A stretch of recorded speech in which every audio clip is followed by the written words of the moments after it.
Delegasi Amerika Serikat dan Iran telah tiba di Pakistan untuk memulai perundingan gencatan senjata.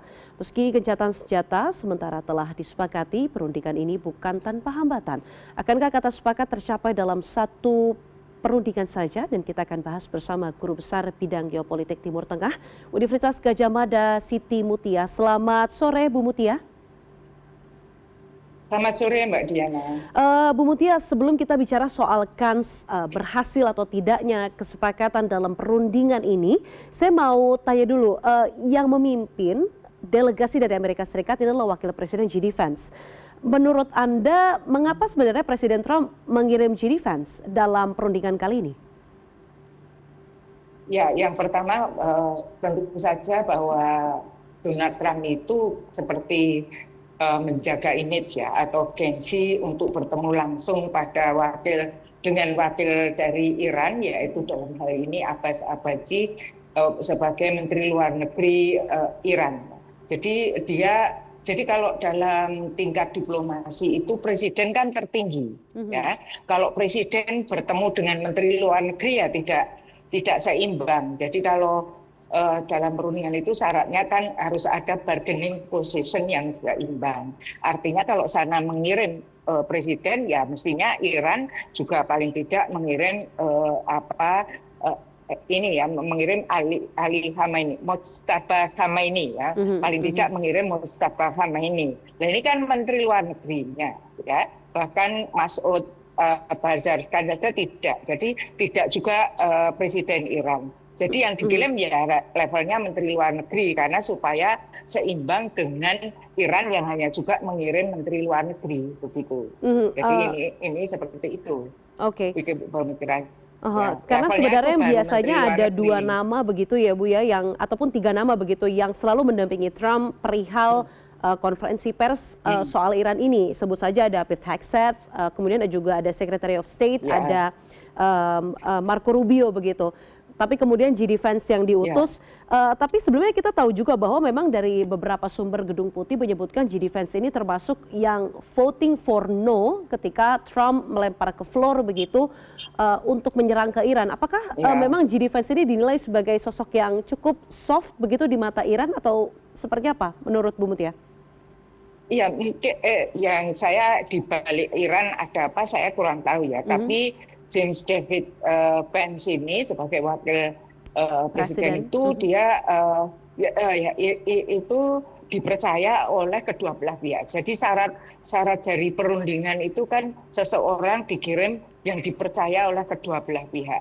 Saya rasa memang karena awalnya itu dia sudah mengatakan no untuk menyerang Iran sendiri ketika ditawarkan ini yang mau berunding dia menerima. Tapi itu saya juga hanya spekulasi ya. Kemungkinan seperti itu kan kita semua nggak tahu apa yang dibicarakan di balik mereka ya. Jadi yang pertama adalah supaya perundingan itu seimbang bukan antar kepala negara tapi antar yang level di bawahnya bisa Menteri Luar Negeri atau wakil presidennya itu sudah seimbang. Dan mengapa yang dipilih J.D. Vance bukan Menteri Luar Negerinya Amerika, karena J.D. Vance ini mempunyai riwayat bahwa dia memang dengan tidak mau keras dengan Iran. Tapi ketika dia mau tadi kita mengamati ya, ketika dia mau berangkat ke Islamabad kan juga mengatakan seperti menekan Iran ya supaya Iran tidak menganggap perundingan ini sebagai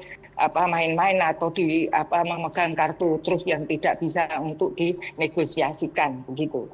Ya, jadi syaratnya diterima kedua belah pihak dan J.D. Vance itu seseorang yang diterima oleh kedua belah pihak. Oke. Ini kan sekarang Islamabad tinggal menunggu hasil pertemuan antara Washington dan juga Teheran begitu, dan dunia ibarat kata sedang make or break moment begitu ya Bu.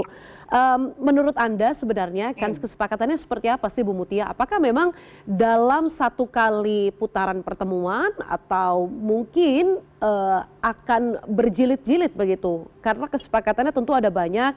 US menyebutkan ada 15 poin yang dibawa ke Islamabad pada hari ini. Ya, sepertinya tidak akan jadi satu kali berunding ya, karena syarat keberhasilan perundingan ini saya akademisi jadi tahu teorinya ya. Tapi di praktek nanti bisa kita lihat bahwa teori yang pertama tadi bargaining position harus seimbang. Iran dan Amerika Serikat dan Israel itu, Iran merasa seimbang. Semua pengamat mengatakan Iran itu sendiri menghadapi Israel dan Amerika, dan dia punya kartu-kartu truf yang ditawarkan itu sepertinya Amerika Serikat dan Israel kewalahan. Ya, jadi itu seimbang. Jadi ini bagus untuk sebuah perundingan. Perundingan itu syaratnya bargaining position-nya harus seimbang. Ini sepertinya sudah seimbang karena ada kartu yang dimainkan Iran, yaitu menutup Selat Hormuz, akan menyerang pusat-pusat desalinisasi negara-negara Teluk, yang itu negara Teluk rata-rata antara 70 sampai 90% air tawarnya tergantung pada desalinisasi. Kemudian Iran itu juga punya kunci Hizbullah di Lebanon yang itu membuat Israel kewalahan juga, Houthi di Yaman, dan juga Hamas di Palestina. Ya, jadi juga komunitas Syiah di Suriah dan Israel. Jadi dia memegang kartu kunci yang seimbang dengan Amerika Serikat. Jadi kalau seimbang, insya Allah ada keberhasilan perundingan. Tetapi syarat keberhasilan perundingan yang kedua adalah adanya jaminan keamanan bagi kedua belah pihak setelah berunding. Ini baru mau berunding, Israel itu sudah menyerang Lebanon hari Rabu kemarin, ya bukan? Ya, ya tadi juga ada dalam berita yang memakan korban minimal. Bu Mutia, sepertinya komunikasinya terputus. Oleh ada jaminan keamanan. Oke, baik. Tadi sempat terputus sedikit, saya izin melanjutkan dari jawaban dari Bu Mutia. Bu Mutia, ini kalau misalnya kita petakan begitu tentu bukan tanpa hambatan perundingan ini. Seperti yang Anda sampaikan, memang bargaining position dari Iran dan juga Amerika Serikat ini sudah setara begitu kurang lebih. Karena masing-masing punya offering ataupun daya tawar masing-masing.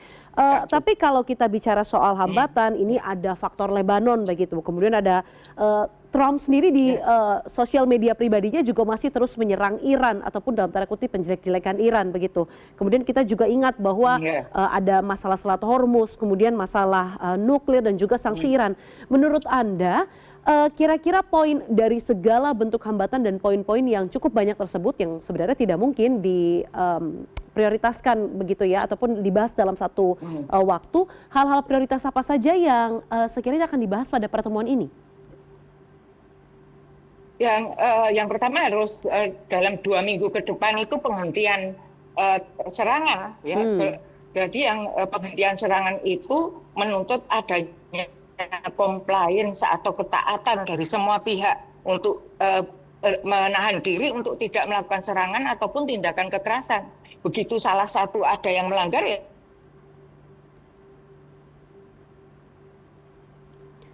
Bu Mutia masih terhubung bersama kami?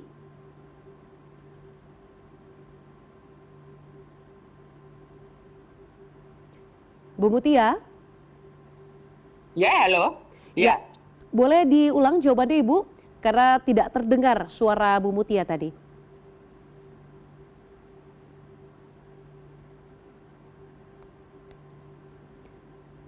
Bu Mutia?